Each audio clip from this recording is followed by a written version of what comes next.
हैं। उनमें से हीरो भी पैसेंजर बनकर आता है। उस एयरपोर्ट में काम करने वाले से लेकर पैसेंजर तक कुछ लोगों के अलावा सब लोग सेलफोन यूज कर रहे होते हैं।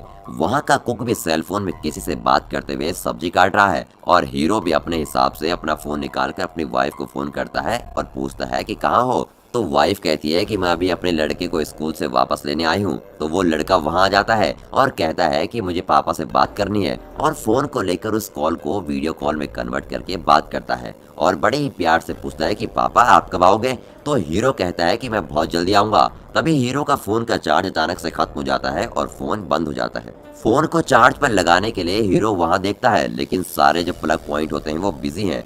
ठीक है, अभी कुछ नहीं हो सकता करके वहाँ के कॉइन फोन से फोन करके वाइफ को ये कहता है कि मेरा फर्स्ट नोवेल पब्लिश हो चुका है, जिसके लिए मुझे टिकट मिला है और मुझे अपने बच्चे को देखने की ख्वाहिश हो रही है, इसलिए मैं आज घर आ रहा हूँ। तभी अचानक वो कॉल कट जाता है। किसी के पास कॉइन पूछने के लिए पलट कर देखता है तो उस एयरपोर्ट में जो जो सेलफोन यूज कर रहे थे वो अजीब सी हरकतें करने लगते हैं और बहुत ही आक्रोश से चिल्लाते हैं, चीखते हैं और एक दूसरे पर हमला करना शुरू कर देते हैं। हीरो के सामने एक आदमी आकर बहुत ही हैवानियत से एक लड़की पर हमला करता है। उसको बचाने के लिए हीरो उस आदमी के सर पर जोर से मारकर उसको जान से मार डालता है। दोनों जख्मी होकर गिरते हैं। तब उस लड़की के साथ आई हुई दूसरी लड़की उसका सेलफोन निकालकर इमरजेंसी नंबर को कॉल करती है तो दूसरे ही पल उसके मुंह से झाग निकलकर वो भी अफेक्ट होकर आक्रोशित होकर एक फोनर बन जाती है। वो भागकर एक दीवार पर अपना सर टकराती है और पलटती है तो उसके मुंह पर बहुत सारा खून है और उसके दांत टूटकर गिर जाते हैं। उसका चेहरा बहुत ही डरावना हो जाता है पर वो पागलों की तरह हंसते हुए भागकर हीरो को क्रॉस करते हुए भागती है।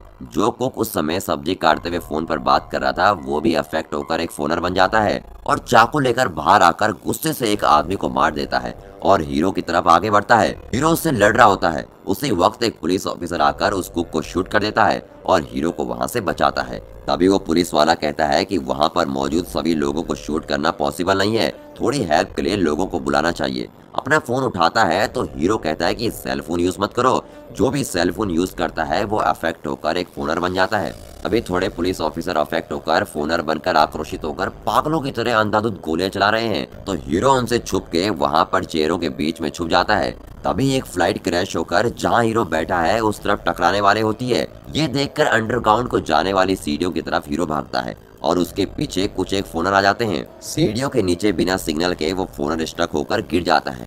वहाँ पर और भी बहुत सारे फोनर्स स्टक पड़े हुए हैं। हीरो उन लोगों से बचकर निकल आता है तो एक आदमी उसको फोनर समझकर मारने ही वाला होता है, पर जब उसे पता चलता है कि ये हीरो है फोनर नहीं, तो वो हीरो को सबवे ट्रेन के अंदर ले जाते हैं। उस ट्रेन में थोड़े लोग और भी हैं। वो हीरो से कहते हैं यहाँ पर सेलफोन सिग्नल नहीं मिल रहा, लेकिन हीरो उनसे कहता है कि अगर सेलफोन सिग्नल मिला भी तो भी सेलफोन यूज मत करें, क्योंकि जो भी ये सेलफोन यूज करता है वो ये खूंखार फोनर बन जाता है। तो वहाँ के लोग कहते हैं कि यहाँ पर सिग्नल नहीं है तो वो लोग यहाँ नहीं आएंगे, तो इसलिए ये जगह ही सेफ है और कहते हैं कि हेल्प मिलने तक हम सब यहीं रहेंगे। तभी ट्रेन का ड्राइवर टॉम वहाँ आकर कहता है कि फ्लाइट क्रैश होने की वजह से यहाँ पर पावर कट हो चुकी है, उस वजह से ये ट्रेन यहाँ से निकल नहीं सकती और फ्लाइट क्रैश होने की वजह से सारा एयरपोर्ट जल रहा है। उसे बुझाने के लिए अगर पानी खोलकर छोड़ेंगे तो ये जगह थोड़ी देर में सारी पानी में बह जाएगी। इस जगह हम ज्यादा देर नहीं रुक सकते, हम चलकर इस जगह से निकल सकते हैं। मैं चलने वाला हूँ, जो भी मेरे साथ चलना चाहता है मेरे साथ आए। तो हीरो और एक और लड़का उस टॉम का साथ ज्वाइन कर लेते हैं।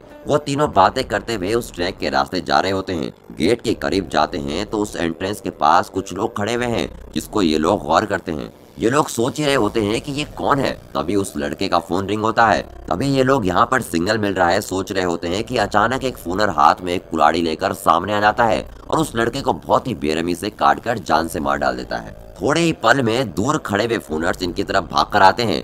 इनको देखते हुए टॉम वहां से बचकर हीरो को अपने साथ लेकर एक सीढ़ी से बच निकलने की कोशिश करता है। उसी में ये सारे फोनर्स पीछे चढ़ जाते हैं और उन पर अटैक करने की कोशिश करते हैं। वो सीढ़ी एयरपोर्ट के बाहर थोड़ी दूर के रोड पर करेक्ट होती है। टॉम पहले बाहर निकल जाता है। हीरो का पैर पकड़कर उसे खींचने होते हैं, पर किसी भी तरह हीरो वहां से बाहर आ जाता है। उस दरवाजे को बंद करने की कोशिश करता है पर वो उससे बंद नहीं होता और वहां से बाहर निकलने की कोशिश करते हैं। तभी टॉम एक बड़ी सी कचरे की गाड़ी को ढकेलता हुआ उस दरवाजे पर रख देता है और वहां से बच निकलते हैं। हीरो अपने अपार्टमेंट में टॉम को ले जाता है। उसके अपार्टमेंट के एंट्रेंस में एक लड़की को मरा हुआ देखता है। यहाँ भी प्रॉब्लम है समझकर साइलेंटली हीरो के अपार्टमेंट जो सेकंड फ्लोर में है वहाँ जाते हैं। लॉक ओपन करते वक्त अचानक से एक कुत्ता अजीब सा भौंककर इन दोनों को लाइटली डरा देता है। दरवाजा ओपन करके सेफली अंदर जाकर हीरो पता करने की कोशिश करता है कि उसकी फैमिली को क्या हुआ है। टॉम का सेलफोन लेकर मैसेज करने की कोशिश करता है पर मैसेज के सारे शब्द उल्टे हुए डिस्प्ले होते हैं। सेलफोन इसके बाद वेस्ट है करके उसको फ्रीजर में रख देते हैं और दोनों बात करने लगते हैं। तब उस घर के दीवार में बहुत सारी पेंटिंग्स को देखकर टॉम उसके बारे में पूछता है तो हीरो कहता है कि ये सब मेरे ग्राफिक्स नोवेल्स हैं। नोवेल्स लिखना मेरा बहुत बड़ा ख्वाब था, लेकिन बड़े ही फील करके कहता है कि ख्वाब या परिवार, इन दोनों के बीच में मैंने अपने ख्वाब को चुना और मैं अपने परिवार से दूर हो गया। तो सडनली कोई दरवाजे पर जोर से मार रहा होता है। हीरो हाथ में एक बड़ी लकड़ी लेकर दरवाजे के पास जाकर कौन है जोर से आवाज लगाता है।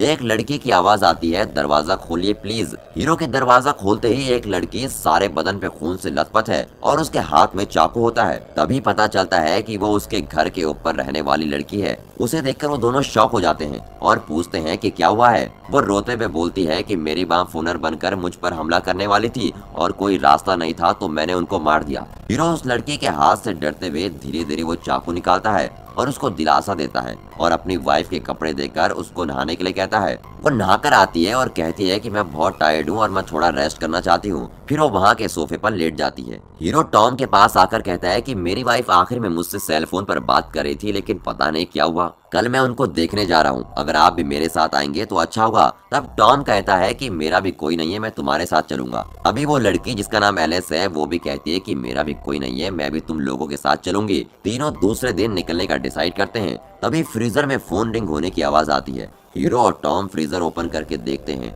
टॉम का फोन रिंग होता है और फिर वो उस फोन को कट करके सोने जाते हैं। दूसरे दिन सुबह एलेक्स झांक कर रोड पर देखती है कि कोई दिक्कत है क्या। तभी देखती है कि वहाँ सारे फूनर्स ग्रुप में रोड पर घूम रहे हैं। टॉम और हीरो दोनों को बुलाकर दिखाती है। अभी वो सारे फूनर्स झुंड में घूम रहे हैं। वो एक एक करके चल रहे हैं। उन सब के रोड को क्रॉस करने के बाद ये तीनों धीरे से नीचे उतर कर आते हैं। तीनों के एंट्रेंस के पास जाते वक्त रोड पर फोनर्स चलने के वाइब्रेशन आती है। फोनर्स को एंट्रेंस में देख वो सब छुप जाते हैं। फिर उनकी आवाज जाने के बाद बाहर चलने लगते हैं। थोड़ी देर चलते हैं तो वहाँ पर एक टर्निंग आवाज आती है। तीनों एक जगह छुपकर झांक कर देखते हैं कि वो क्या कर रहे हैं। तो वो सारे प्रोग्राम्स किए हुए रोबोट्स की तरह रोड पर एक ही जगह पर चक्कर लगा रहे हैं। तभी उस रास्ते में दो लोग बाइक में सर पर हेलमेट लगा कर आते हैं। फोनर्स के झुंड को देखकर वो बाइक को टर्न करने की कोशिश करते हैं। तभी सारे फोनर्स उन पर अटैक कर देते हैं।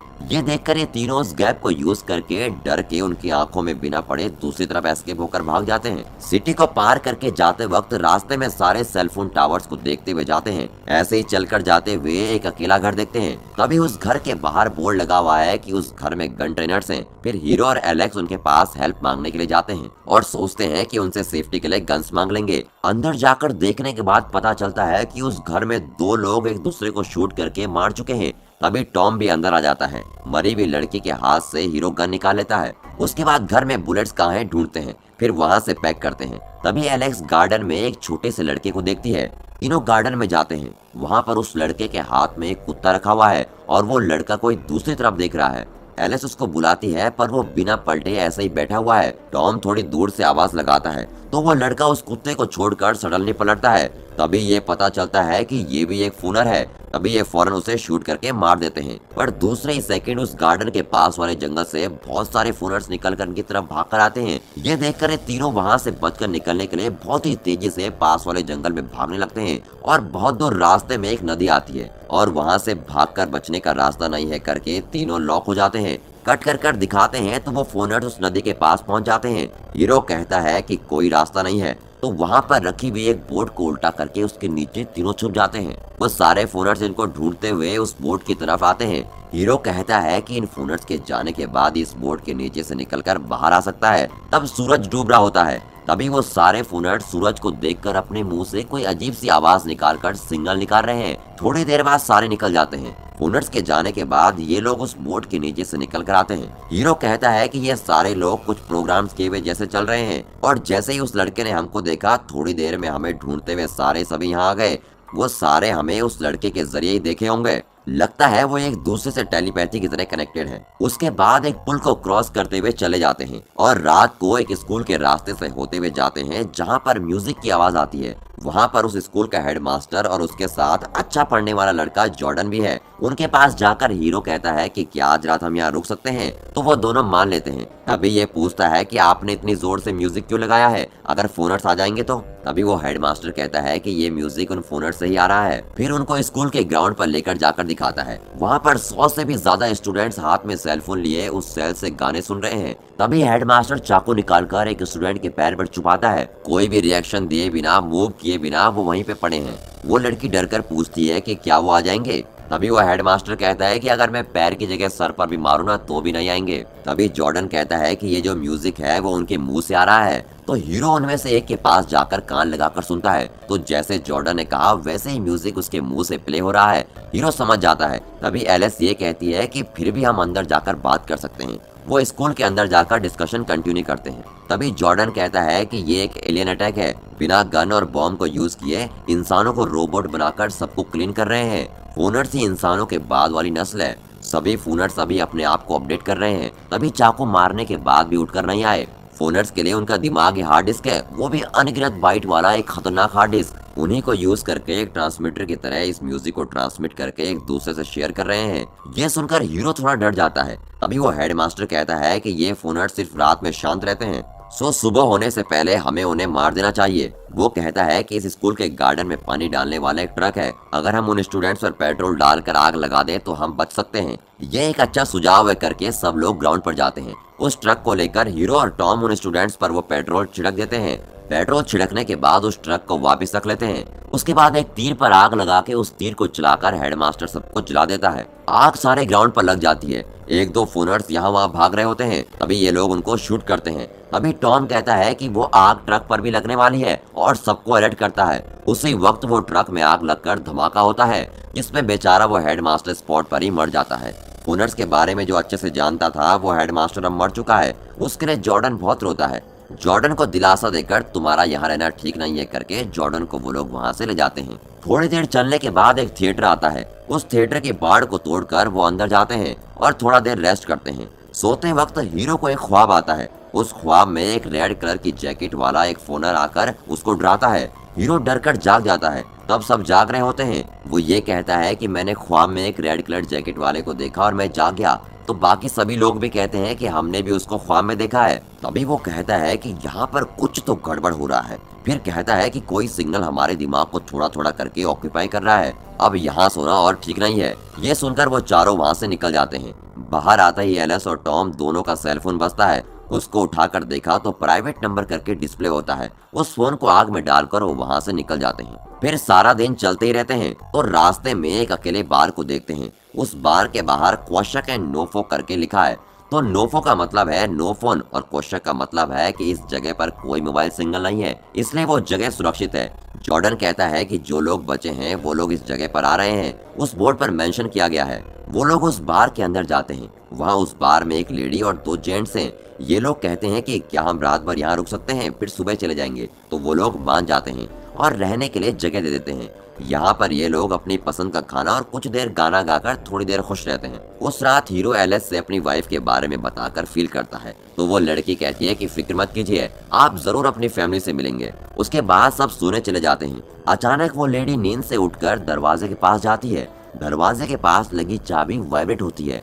दरवाजे के पास जाकर कान लगाती है। कोई सिग्नल साउंड उसको अटैक करता है। उसके बाद उसको दरवाजे के पास बिना हिले खड़े हुए देखकर हीरो हाथ में पिस्तौल लेकर उसके पीछे जाकर उसको बुलाता है। तभी अचानक एक फोनर उस पर अटैक कर देता है। तभी वो लेडी हीरो की तरफ पलटती है। तभी पता चलता है कि वो लेडी भी एक फोनर बन चुकी है। वहाँ पर एक बहुत बड़ा बवाल मच जाता है। वहाँ पर अफेक्ट हुई वो बार लेडी उसके साथ वालों को भी फोनर बनने का ट्राई करती है। उसी समय आए वे गैस हीरो के ग्रुप के ऊपर अटैक करते हैं और उनको जान से मारने की कोशिश करते हैं। हीरो पर एक फोनर अटैक कर रहा होता है। तभी एलिस उसको शूट करके हीरो को बचाती है। तभी वो बार वाली लेडी एक लकड़ा लेकर एलिस के सर पर जोर से अटैक करती है। तभी टॉम उस लेडी को शूट करके मार देता है। उस लड़की के सर पर चोट लगने की वजह से खून बहुत बह रहा होता है। अगर यहाँ रुके तो और फोनर्स अटैक करेंगे, इसलिए उस लड़की को लेकर हीरो, जॉर्डन और टॉम वहाँ से निकल जाते हैं। थोड़ी दूर जाने के बाद एक पेड़ के नीचे उसे लिटा देते हैं, लेकिन बेचारी वो भी थोड़ी देर में मर जाती है। जॉर्डन बहुत फील करता है कि एक दीदी की तरह रहने वाली लड़की मर गई और फौरन वो तीनों वहाँ से निकल जाते हैं। इन लोगों को चलते हुए देख वो रेड जैकेट वाला फोनर इनको देख रहा होता है। थोड़ी दूर जाने के बाद एक जंगल आता है। उस जंगल में रे करके एक आदमी और डेनिस करके एक लड़की से मिलते हैं। उनके पास एक वैन है जिसमें से वो लोग इनको खाने के लिए कुछ देते हैं। हीरो उनसे कहता है कि हम लोग क्वशक नोफो की तरफ जा रहे हैं, लेकिन रे उनके पास कहता है कि उस जगह सेलफोन नहीं है करके सब लोगों को ठगा जा रहा है। और एक साल पहले उस एरिया पर एक बहुत बड़ा सेलफोन टावर बना हुआ था, वो जगह बहुत डेंजर है। फिर रे कहता है कि मैंने एक रेड जैकेट वाले को अपने ख्वाब में देखा, वो मेरे दिमाग को ऑक्यूपाई करने की कोशिश कर रहा है। फिर ये बात कर रहे होते हैं कि वही इन्फोनर्स का सरदार होगा। रे कहता है कि जब से वो मेरे ख्वाब में आया है मैं तब से आज तक सो नहीं पाया हूँ। ये सुनकर तीनों बहुत ही शॉक हो जाते हैं। वहाँ पर एक आदमी के हाथ पैर बंधे हुए हैं और उसका चेहरा बंद करके रखा हुआ है। डेनिस थोड़ा खाना ले जाकर उसको खिलाने की कोशिश करती है, पर वो खाना नहीं खा रहा होता है। फिर वो तीनों उसको अजीब से देखते हैं, तो डेनिस कहती है कि ये मेरा भाई है, ये भी अफेक्टेड है, पर यहाँ पर सिग्नल न मिलने की वजह से बहुत साइलेंट है। अगर सिग्नल मिला तो ये हमें देख लेगा, इसलिए इसका सर बंधा हुआ है। उसी वक्त उस लड़के के पास से हीरो के बेटे की आवाज आती है। हीरो उसका चेहरा ओपन करने के लिए ट्राई करता है, तभी टॉम कहता है कि नहीं, ऐसा मत करो, वो तुम्हारा बेटा नहीं है। हीरो उसका चेहरा खोल देता है, तो वो आदमी एक रिकॉर्डिंग प्ले करता है जिसमें हीरो के अपने बच्चे से बात हुई थी। तभी टॉम उसको शूट कर देता है। डेनिस ये देखकर बहुत फील करती है। फिर टॉम उसको दिलासा देता है, उसकी आंख के थ्रू सब हमको देख चुके होंगे, अब यहाँ रहना बिल्कुल भी सेफ नहीं है। फिर सब वहाँ से वैन में चढ़कर निकल जाते हैं। रे वैन को चला रहा होता है। जंगल की तरफ जाते वक्त बहुत डिस्टर्ब होकर वैन को रोककर रे हीरो को लेकर वहाँ से दूर चला जाता है। वहाँ जाकर हीरो के पास बहुत टेंशन होकर कहता है कि पहले सिर्फ ख्वाब में रेड जैकेट वाला फोनर आता था, अब मेरे सामने एक इल्यूजन की तरह आने लगा है। क्या सही है क्या गलत कुछ समझ नहीं आ रहा होता है, मैं बिल्कुल ही कंफ्यूज हो गया हूँ। लगता है वो मेरा दिमाग पूरा ऑक्यूपाई कर चुका है। तभी हीरो कहता है कि आप बहुत दिनों से सोए नहीं है, इसलिए आपको ऐसा लग रहा है, और उसको दिलासा देने की कोशिश करता है। पर वो हीरो के हाथ में एक सेलफोन देकर कहता है कि इसके ऊपर दिए गए नंबर पर टाइम आने के वक्त इस नंबर पर कॉल करिए, मुझसे अब और मुसीबत सहन नहीं हो रही है। और उसके गले पर लगे हुए बॉम्ब को विस्फोट करके मर जाता है। ये सुनकर सब लोग शॉक हो जाते हैं। फिर वहाँ से निकलकर सब लोग हीरो के घर पहुँच जाते हैं। फिर हीरो कहता है कि सिर्फ मैं अंदर जाकर देखता हूँ। घर जाकर ढूंढता है, अभी फ्रिज के डोर पर उसका बेटा ये लिखा हुआ है कि मॉम भी फोनर बन चुकी है और मैं क्वशक नोफो उस जगह जा रहा हूँ, आप भी जल्दी आ जाइए डैडी। वो बहुत गुस्सा होकर वहाँ की सारी चीजों को तोड़ने लगता है। तभी उस घर के ऊपर कोई रह रहा होता है जिसकी उसको आवाज आती है। ऊपर जाकर एक रूम खोलकर देखता है, अंदर से वो रेड जैकेट वाला फोनर हाथ में एक हथौड़ा लेकर हीरो से लड़ रहा है। तभी आवाज सुनकर टॉम वहां आकर हीरो को बचाने की कोशिश करता है और तब दोनों मिलकर उस फोनर को जान से मार डालते हैं। उसके मरने के बाद ही पता चलता है कि वो रेड जैकेट वाला फोनर और कोई नहीं बल्कि उसकी वाइफ है। इतने दिनों से हीरो की वाइफ ही उसे रेड जैकेट वाले फोनर बनकर उसके ख्वाब में आ रही थी। ये पता चलने के बाद वो बहुत ही मायूस हो जाता है। फिर उसको जो रे ने सेलफोन दिया होता है उसको याद आता है, उसको निकाल कर देख रहा होता है। फिर टॉम पूछता है कि वो क्या है। तभी हीरो कहता है कि रे ने मुझे ये फोन दिया है और कहा है कि टाइम आने पर इस नंबर पर कॉल करो। वो टाइम कब आएगा करके टॉम पूछता है। तभी अचानक हीरो को कुछ रियलाइज होता है। फौरन वैन पर जाकर चेक करके आता है, उस वैन में रे ने बॉम्ब सेट किया हुआ है। सबको निकाल कर अकेला उस वैन पर सवार होकर हीरो अपने बेटे को ढूंढने के लिए क्वशक को निकलता है। तभी जॉर्डन कहता है कि आपको वहां नहीं जाना चाहिए, वहां जाने का मतलब है खुदकुशी करना, वहां गए तो आप कभी नहीं लौटेंगे, और उसे जाने से रोकने के लिए कहता है। पर हीरो उससे ये कहता है कि मैं अपने बेटे के बारे में जाने बिना सुकून से जी नहीं सकता। उसके हाथ में येलो कलर का पेंट देखकर कहता है कि आप जिस भी जगह जाएंगे उस रोड के लेफ्ट की तरफ पेड़ों पर एक निशान लगाते हुए जाएं, ताकि जब मैं लौटूं तो उस निशान को फॉलो करते हुए आप लोगों तक पहुंच जाऊं। और फिर ये कहकर वो वैन लेकर वहां से निकल जाता है। रास्ते में थोड़े लोग उससे मदद मांगते हैं, लेकिन वैन में बॉम्ब रहने की वजह से और क्वशक बहुत ही रिस्की जगह होने की वजह से उसको अनदेखा कर देता है। टावर ही नहीं है करके बोलने वाले उस क्वशक के जंगल में एक बहुत बड़ा राक्षस जैसा टावर है। उस जगह हीरो जाकर पहुंचता है। उस टावर के आसपास करोड़ों की तादाद में फोनर्स उस टावर की तरफ एक ही रिदम में गोल गोल चक्का लगा रहे हैं। हीरो ये देखकर बहुत ही शॉक हो जाता है। बहुत ही धीरे से उस भीड़ में वैन को लेकर घुस जाता है। टावर के सेंटर पर जाने की सोच रहा होता है। तभी टावर के सेंटर की थोड़ी दूर पहले वो रेड जैकेट वाला फोनर उसको देखकर हंसता है। हीरो वैन को लेकर उस रेड जैकेट वाले को उड़ा देता है और वो दूर जाकर गिरता है। एक गन लेकर वैन से उतरकर उसके करीब जाकर देखता है। तभी वो कोई सिग्नल रिलीज करता है। हीरो उसको अपना गुस्सा ठंडा होने तक शूट करके मार देता है। तभी हीरो को उसके बेटे की आवाज उस भीड़ के बीच में से बार बार सुनाई देती है। डर डर के उस भीड़ के बीच में जाकर ढूंढता है। बहुत देर ढूंढने के बाद भी उसका बेटा नहीं मिलता। तो भीड़ से निकलकर रे ने जो सेलफोन दिया था उसको निकालकर वहाँ का बटन प्रेस करने वाला होता है। तभी उसका बेटा उसके पास आकर खड़ा हुआ है। ये देखकर गौर करता है और उसके बेटे को देखकर बहुत खुश हो जाता है। तभी उसको पता चलता है कि उसका बेटा भी एक फोनर बन चुका है। उसके अलावा वो रेड जैकेट वाला भी पास खड़ा हुआ दिखता है। इस इल्यूजन से निकलने के लिए अपने बेटे को गले लगाता है। वो उस सेल फोन के ग्रीन बटन को दबा देता है। तभी वैन में एक बड़ा धमाका होता है और उस धमाके में वो टावर वहाँ की जमीन पर दफन हो जाता है। वो जगह सारी जलकर सारे फोनर्स धमाके में मर जाते हैं। कट करके दिखाते हैं तो हीरो एक खूबसूरत से रेलवे ट्रैक पर अपने बेटे के साथ एक निशान को फॉलो करते हुए टॉम को देखने के लिए जाता है। अभी एक बड़े से पेड़ पर येलो कलर का निशान देखकर हीरो का बेटा उससे पूछता है कि क्या आपके फ्रेंड्स मुझसे बात करेंगे। कट करके सीन को फिर उसी टावर के पास दिखाया जाता है जहाँ पर सारे फोनर्स चक्कर लगा रहे हैं। उसको क्लोजली दिखाते हैं जिसमें हीरो भी चल रहा होता है, यानी कि उसके बेटे को देखना, रेड जैकेट वाले फोनर को मारना, बॉम्ब ब्लास्ट होना, ये सब कुछ इल्यूजन था। हीरो जब रेड जैकेट वाले को उड़ाकर जब उसके पास गन लेकर जाता है, उसके रिलीज किए गए सिग्नल से हीरो भी एक फोनर बन जाता है और उसके साथ मिल जाता है। सब कुछ अच्छी तरह से खत्म हो गया है करके अपने ख्वाबों की दुनिया में फंसकर फोनर बन के घूम रहा है। और आपने इस मूवी का क्लाइमेक्स देखा और साथ ही ये पिक्चर आपको कैसी लगी, अपना पॉइंट ऑफ व्यू नीचे कमेंट में जरूर बताइए।